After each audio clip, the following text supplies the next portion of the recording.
E dyta, ka pagu miliarda dollar, pra dhe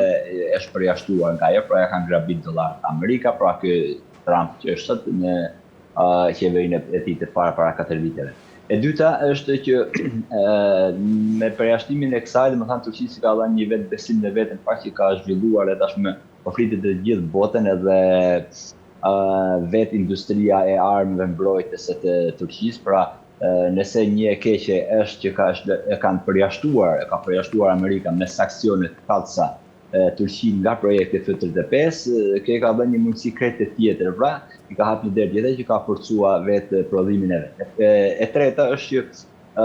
është shumë domethënës F-35, edhe pse Turqia kërkon me këmbgulja, sepse në fund të fundit janë avionat ushtarak më të përparuar, pra deri më tani janë më të mirët në botë dhe i duhen pra këto, ku nga këto dihet që të marrë edhe Greqia, komshit e domethënë kanë marrë shumë anëtarë të NATO-s, por gjithsesi F-16 e marrë nga Katari atë, pra edhe këtë prodhim amerikan, edhe këto janë shumë të rëndësishëm me Turqinë, dhe aty në fakt na le të kemi një pyetje që me të vërtetë gjithë ajo euforia apo gjithë ajo retorika e Erdoganit dhe dhëndrit e Erdoganit që thotë kemi prodhuar kaq jemi të parët në botë që prodhojmë, kjo është një pikë pyetje, me të vërtetë ashtu, sepse nëse do të jetë ashtu, atëherë Turqia pse insiston të jetë në F-35 apo edhe në F-16, po në të njëjtën kohë Turqia ka bërë edhe marrëveshje me Italinë për shembull në prodhimin dhe zgjerimin e armëve me programin me firmën e Andrej Erdoganit, me Leonardo në Italisë, po ashtu edhe me Eurofighter, tashmë kanë bërë marrëveshjen dhe Anglia dhe okay, Gjermania, okay, Spanja dhe Italia kanë thënë okay, pra të marrin edhe aty. Në këtë aspekt nëse shohim nga makro,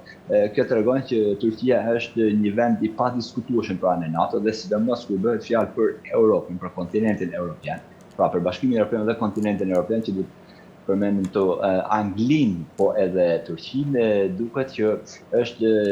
aktori më kryesor dhe do të jetë në të ardhmen aktori më kryesor dhe më vendimarrës për sigurinë e këtij kontinenti, ku do ta shohim edhe shumë shpejt, pritet që ta shohim shumë shpejt nëse do të dërgohen trupa paqërujtës në Ukrainë, do ta shohim një formulim krejt ndryshe ose një ekuacion krejt ndryshe në sigurinë e Europës. Qartë, mirë Sokol, për ta mbyllur këtë çështje të parë, cilat janë ndërkaq edhe sfidat kryesore politike dhe praktike që mund të hasen në implementimin e planit të Trump për Gazën, duke përfshirë këtu rolin e Hamasit, autoritetet palestineze, por nga ana tjetër dhe forca ndërkombëtare? Në fakt, si thema sa ne tregojmë me gisht, Amerika tregon me gisht vazhdimisht Hamasin. Hamasi është gogoli në fakt për Izraelin dhe për Amerikën, por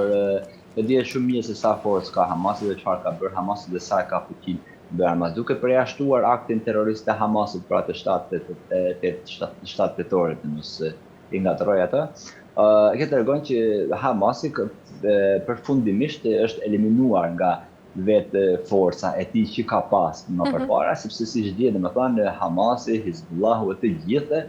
duke filluar nga Sulejmania, domethënë e Kudusit, krahut të ushtrisë së Kudusit të Iranit që e vran në Irak, që e vran në Irak, Sulejmanin e Iranit. Duke atë, domethënë Izraeli ka marrë superfuqinë e vet dhe dihet shumë mirë, domethënë që anëtarët më kryesorë apo listën kryesore drejtuese të Hezbollahut mbi 5000 vet me atë telefon, domethënë i ka eliminuar për 2-3 minuta të gjithë. Po ashtu edhe në Hamasin, se Hamasi do kishte një forcë, pra domethënë nëse Irani do të ishte përsëri sponsorizuesi dhe mbështetësi kryesor i Hezbollahut dhe i Hamasit, atëherë do të kishim një gjë krejt dhe do të ta shikoshim këtë gjenocid kaq barbarizma domethënë në Gaza, por kjo tregon që Hamasi ka ngel thjesht një grup guerrills që tashmë forca e tij le shumë për të dëshiruar në çdo lloj aspekti, po ashtu edhe Hezbollah, po ashtu edhe Irani. Në këtë aspekt duket që tashmë Hamasi, nga që e pranoi edhe kushtet e asaj, pavarësisht se ne i zbukurojmë të thëmë që ka qenë Turqia ndërhyrë, sepse nuk ka pas gjë tjetër për të humbur. Domethënë Hamasi nuk ka pas asnjë gjë tjetër, ku tashmë pritet të lezohet edhe gjenaza, pra viktima e fundit e pendjeve në thojza Izraelit, dhe për të Hamasi do të ketë një vendimar në të ardhmen as i bëhet fjalë, domethënë të paktën në këtë fotografinë e sotshme e këtyre shifrave, por mund të kthejmë prapë nëse ju kujtohet Vesila fix para një viti, dhe më thanë pas vitit të ri bëhet një vit që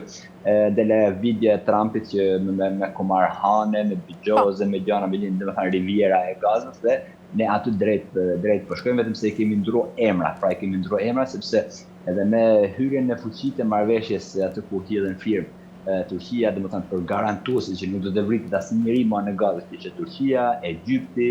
Katari dhe pas tyre ishte rralluar e gjithë Europa, pra lideret e Bashkimit Evropian dhe të NATO-s. Ajo ka hyrë në fuqi, por vdekjet dhe genocidet në Gaza ende nuk pushojnë. Pra, ajo që na tregohet ne është tjetër ndoshta dhe ajo që është realiteti në vendin e saj është, ku sot domethënë kemi fatkeqësitë edhe natyrore me përmbytje në Gaza dhe çfarë po bëhet për atë, çfarë po bën ju. Edhe kur ka ardhur kjo plani i Gazës i Trumpit, domethënë atë kur erdhi, kur qytetarët e thjeshtë, pra qytetarët e Bashkimit Evropian, pra atë një civilizimi më perfekt që është në historinë e njerëzimit, që është ka mangësinë sa të duash, por që është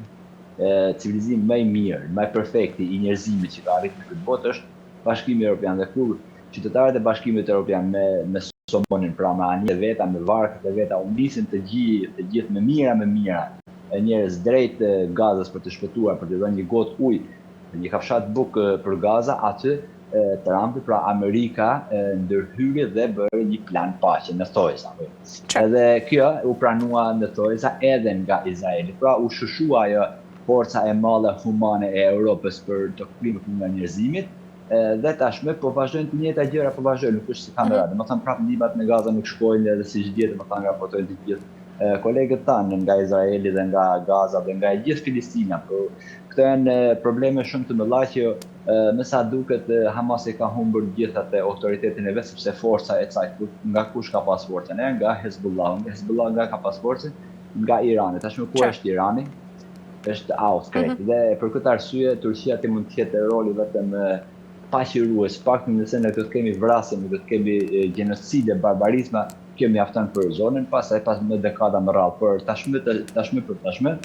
duket krejt qartë që ai plani atë Riviera e planit të Trumpit duket se do të zbatohet, por duhet të shumë kohë sepse s'do të harruar që edhe për të hequr mbeturina, pa miliona tone, më thonë që janë bombarduar nga Izraeli ka pranuar për t'i pastruar vetë. Pra, edhe kjo lën një gjë krejt tjetër, një pikë pyetje krejt tjetër, pse do t'i pasojë Izraeli atë. Kjo është që tashmë Gaza duket që do kalojnë totalisht në hartën e Izraelit. Ndoshta mund të duhet edhe 4-5 vite, por nëse mbarojnë, domethënë nuk kemi vrasje, nuk kemi genocide, për të toka është e Zotit dhe në fund të fundit asnjë nuk është i përjetshëm në këtë tokë. E qartë, mirë, Sokol, ndërkajsht, ndalemi pak tek doktrina e re e Donald Trump, ndryshimi i fokusit të shbaz drejt Bashkimit Evropian. Si do ndikoj kjo në marrëdhëniet transatlantike, fakti që Shtetet e Bashkuara të Amerikës nuk e shohin më deri ku Bashkimin Evropian si një zonë vërtet strategjike të rëndësishme? Në fakt, kjo është simbolika e gjuhës së Washingtonit dhe Pentagonit, sepse Amerika pa Europën nuk mund të jetë, domethënë ajo forca, ajo perandori që është sot, por normalisht që Europa ka mangësitë e veta jashtë masës dhe sidomos nëse e shohim administratën Trump dhe atë, duhet të shkojmë para në 2018, pra janë 2-3 vite para pandemisë, Grisela, kur këtë Macron i soqëm, pra presidenti i Francës, zoti Macron, pa thënë që NATO ka përfunduar dhe tashmë ne Europa duhet të jemi. Pra, në fakt kemi filluar, domethënë Europa ka filluar ka qenë kryeneçi i parë që ka treguar një reagim, por pa Europën, Amerika nuk do të jetë perandori i botës, para e dyta. Edhe Europa ka mangësitë e veta jashtë masës, sepse Europa në falin me shprehjet në miliarda euro duke harxhuar për LGBT, për ata duke shkatruar familjen, duke shkatruar çdo gjë, nuk ka ushtar sot normalisht dhe sidomos administrata Trumpit që jep rëndësi familjes e të tjera pavarësisht se nuk të përjashtojmë edhe dosje